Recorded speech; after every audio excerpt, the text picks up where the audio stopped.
Good afternoon, everybody, or good morning here, I guess. It's beautiful Saturday outside, and next weekend my niece is getting married, and I have volunteered to bring 3 big lasagnas for her, and I like to do some for myself for my freezer. So today is going to be making ragu. You can see I have all kinds of ingredients here on the counter, and there is more to the left. I got veal and beef and pork. I use the lasagna sheets. I just don't really, there you go, I just don't really have the time to make them myself. So today, what I've done is I have prepped a bowl of veggies. So prep is super important in this. So what I have here, oh, you can see this here, I've got a great big bowl full of carrots, celery, onion. In the bottom, I have some red, yellow, orange peppers. You can use any peppers you want. Any onions, I'm using Vidalias, but you can use cooking onions, red onions, whatever you like. Some carrots, some celery. I'm going to do a massive pot. So normally if you're doing just an average size pot for one lasagna, I would do 2 carrots, 2 celery sticks, 1.5 onions, and maybe 1 bell pepper, a couple cloves of garlic, and a small pack of mushrooms. So what I'm doing is I probably put about 10 carrots, 6 celery stalks, whole bunch of garlic. I don't know if I'll use this whole amount of garlic here, but I've got a great big thing of it. 1.5 big things, well, 1 big thing of mushrooms, and 1/2 one. Any ones you like, button mushrooms, portobellos, it's whatever you like. For the meat, sorry, I should say, I've got lean ground pork, lean ground veal, and lean ground beef. Now, if you don't like veal, don't eat it. If you don't like pork, don't add it. If you don't like beef, put in what you like. Seasonings are going to be oregano, basil fresh. I do have some dried in case the fresh just doesn't seem to be enough. I have olive oil, of course. I have stewed tomatoes that I made a few years back that are still good. So I'm going to use 3 jars of that. 3 jars of strained tomatoes, or just plain tomato sauce is fine. You can use canned as well. I have some chicken stock. You can use chicken, beef, whatever. I happen to have chicken stock. I want to use the rest of it up, so we're using that. Some tomato paste. I'm also going to use some red wine, a bit of milk and sugar, but I'll show you that as we go along. So the whole idea is prep, prep, prep. Now, because I'm doing such a huge pot of this, I am going to be cooking everything, not cooking, sorry, chopping all of my vegetables in my handy dandy food processor. It is a huge time saver. Because I'm doing a lasagna and not just a regular pasta sauce, I want the veggies fairly small, so everything kind of, when we're layering it with a lasagna, is kind of smooths out really nicely. I don't want big chunks of vegetables or big slices of mushrooms. If I'm doing just a regular tomato sauce for pasta, I'm fine with that. But this one, I'm going to basically blend them up real, so they're just a fine minced, basically. So I'm going to get these minced up and just put them in a separate bowl when they're done. And then we're going to get on with the cooking process, and I'll let you know how this works. So this is a absolutely delicious ragu for pasta. My favorite for lasagna. You can make it a little bit thicker, put a little less tomato sauce in, make it nice and thick, and do a cannelloni. Pretty well anything you like. So we'll come back in just 1 second and get those veggies chopped. Okay, so we're going to start chopping these veggies. So I said 10 carrots. I don't want you to think they were 10 huge carrots. It's probably like 5 good-sized carrots. So I've put them in, a couple-inch pieces so we can get this chopped up. And I'm just going to press this. Hopefully you can see. It's a little bit loud, but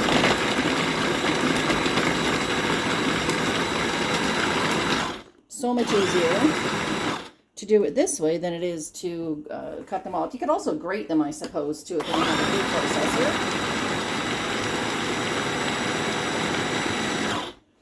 processor. Okay, so I've got it to the consistency that I want, so I can show you. This is basically how small I'm going to chop everything. So see here, it's just a little bit, little small pieces you can see on my hand. So that's basically what we want. So I'm going to continue chopping these. Celery, onions, peppers. I'm going to add them into the bowl, and we're going to get cooking with it. And the celery, so we're going to add that into our bowl.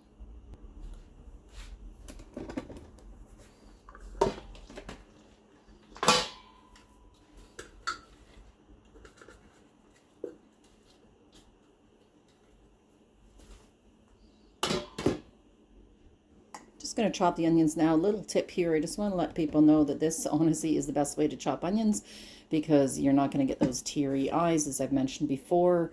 You can also take your onions in, and once you've chopped them in quarters to cut them or in half, rinse them with cold water, and that helps take some of those oils out so your eyes won't sting quite as much. So we're going to get these blended and added to our pile.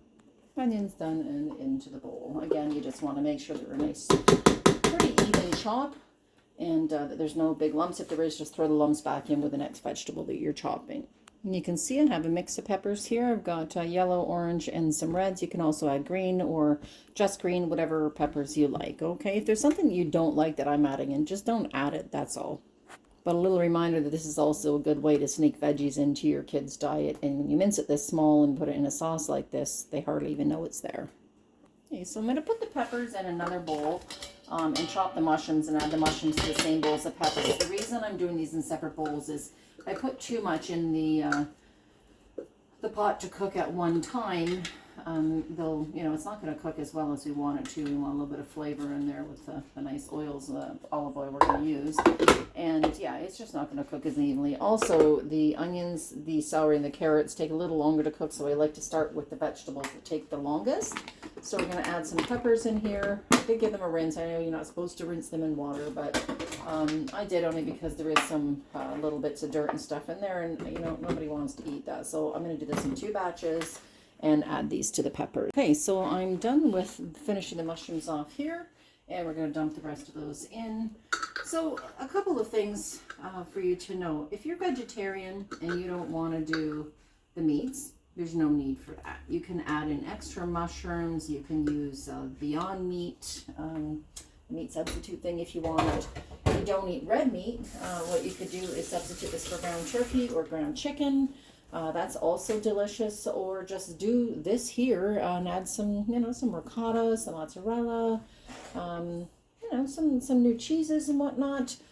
You can also use sliced zucchini, whatever you like pretty well. Some roasted red peppers would be nice in there, spinach. So it's all about what you want to put in it. I'm doing it with the meat because I like them like that, and that's what, I'm wanting to do for the wedding.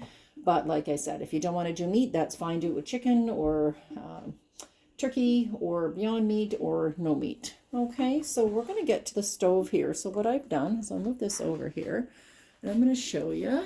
So I have added in, this is a very large, this is the pot I use for my pressure cooking. And what I've done is I've added in about a tablespoon, sorry, not a tablespoon, almost a cup of olive oil. I use this one from Costco. It's cold extracted, 100% virgin olive oil. Sorry, you can see that there. Comes in a 2-pack for, I don't know, 15 or 16 bucks. So we really like it. It's got a lovely flavor. So that's the one that we use. So I've added that in. I'm going to turn the burner on to, this is my power burner, but there's a lot to do. So I want to make sure that heat keeps up. Turn the burner on to about a 6 to start off with. Let that oil heat up a little bit. We're going to start adding things in. I hope the camera work's not too bad because this is a very tall pot, and I'm going to want to show you step by step of what we're doing. So we'll get to that in just 1 second since that oil heats up.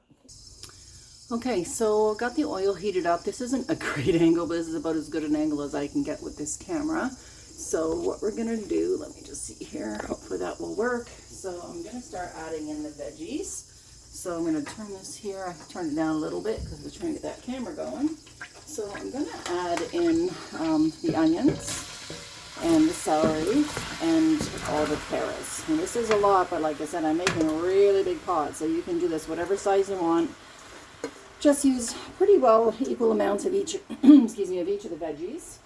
So that's carrots, celery, onions, mushrooms, and peppers. So we're going to just get this all stirred up here. You can see me here. So this is going to saute. So we want to saute this down. This is a bigger amount, so probably for about 10 minutes. I want to get these softened just a little bit, and then we're going to add in the mushrooms and the the mushrooms and the peppers, and then we'll get to the garlic, and then it comes to the meat portion, and we'll show you how that works. Okay, so a little bit of steamy here, but you can see that these have cooked down. I'll bring up a spoonful. These have cooked down a little bit here. So they're becoming a little bit opaque and a little more soft. So that's kind of what we're looking for right now. So I'm going to add in, make a little bit of space in the middle, put that there. And I'm going to add in the mushrooms and the peppers. So let's get these all added in. Like I said, you'll see the nice mince on those. We're just going to slide all that right in. Put my hand in there and don't want to miss anything. I'm just using my hand. You can use a spatula if you like. My hands are clean. So there we go. Worst of that in there.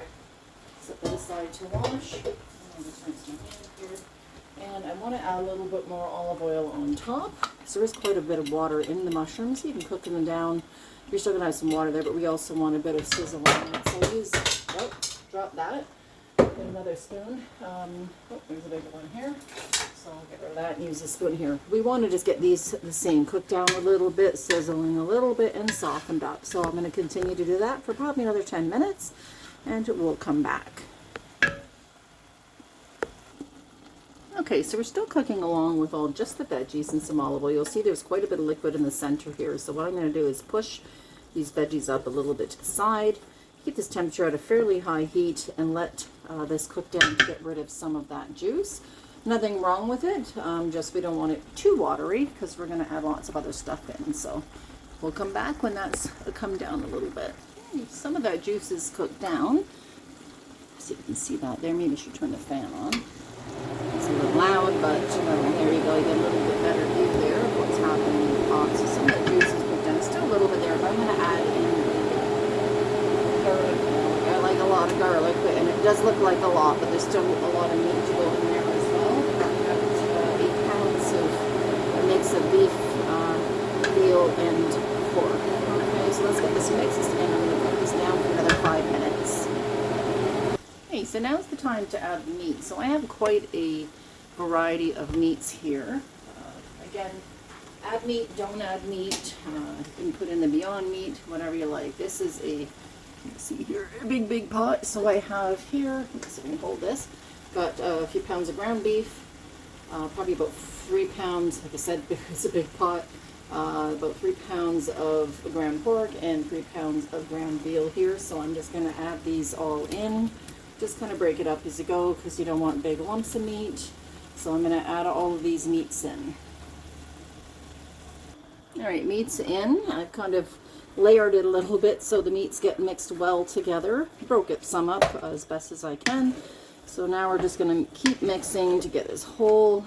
You're going to need a good strong spoon. This is actually a rice paddle I'm using, but this is a great one for this pot. And considering I dropped the other one's been washed up now, which I'll use more for a stirring once everything is in here. So we got this mixed pretty good. Let's make sure we get everything else mixed in there. And we're going to cook this down. I'm just going to keep mixing it periodically to make sure the meat gets brown, and there is a lot in there. So we're going to get that moving top to bottom. And once that's pretty well cooked through, we're going to take our next step and add the next ingredients. Okay, so the meat's just about cooked. You can see it's still a little bit pink, so I'm going to let that continue to cook a little bit, but I'm going to put in some dried basil.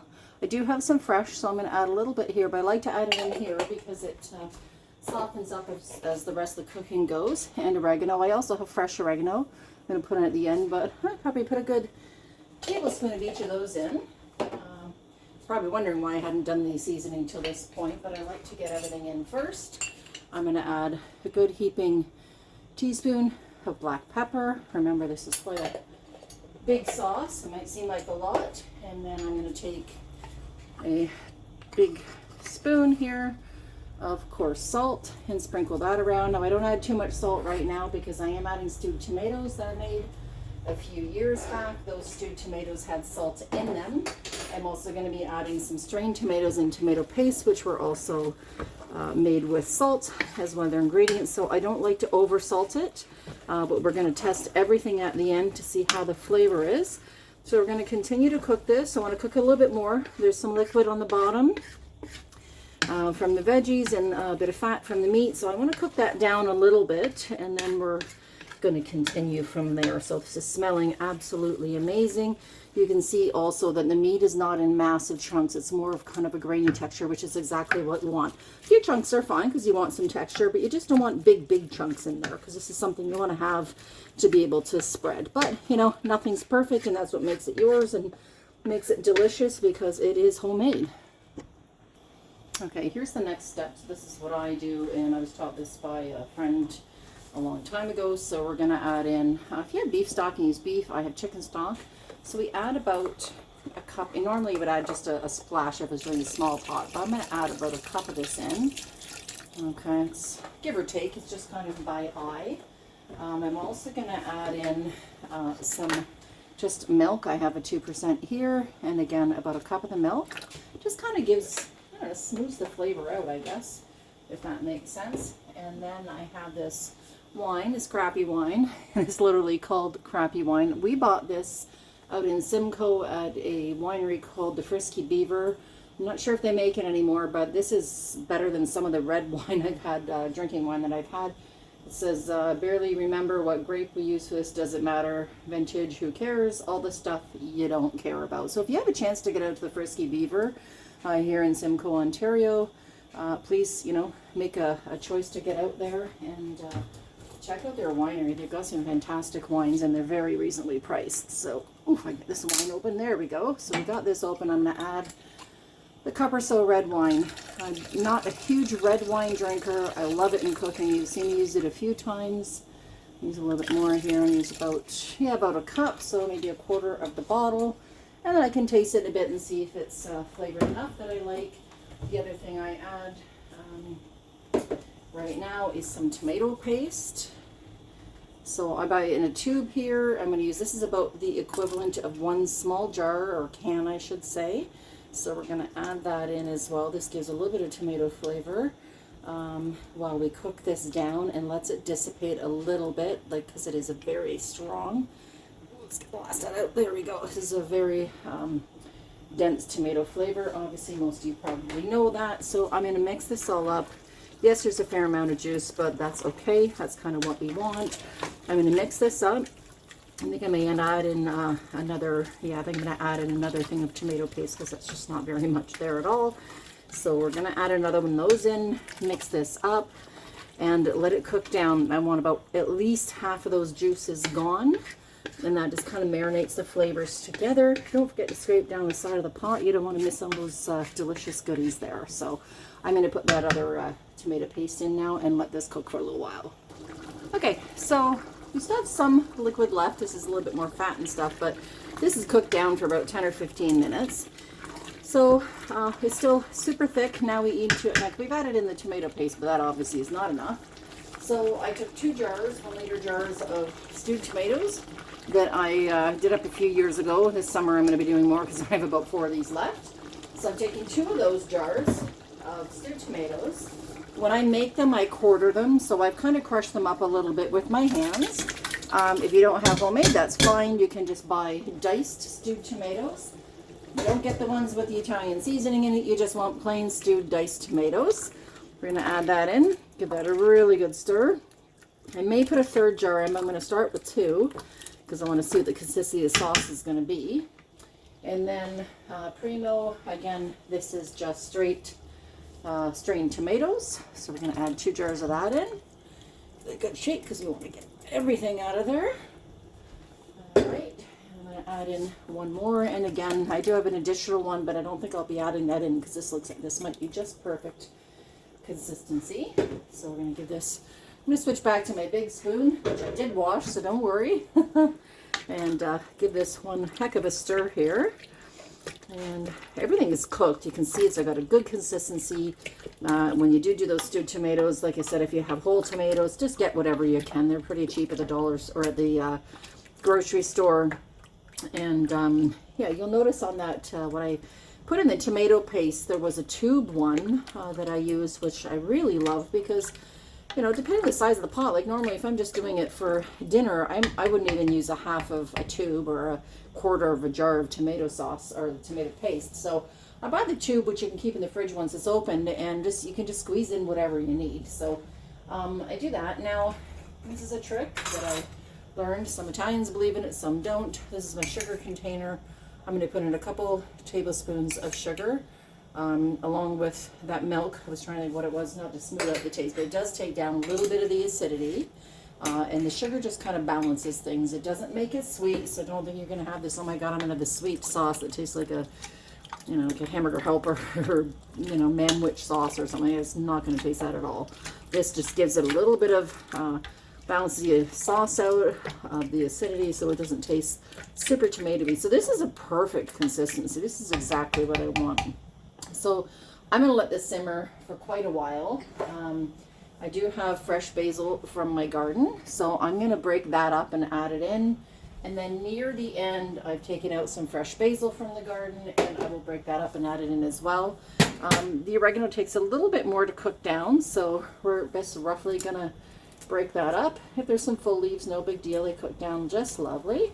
So I want to add that in now. So while that simmers, it kind of cooks it down a little bit and breaks it up a little bit. So I have a couple stems there I don't really want, so I'll set those to the side and throw them out. There we go. And I might only use about half of this for now. We'll see. It's up a little bit more here.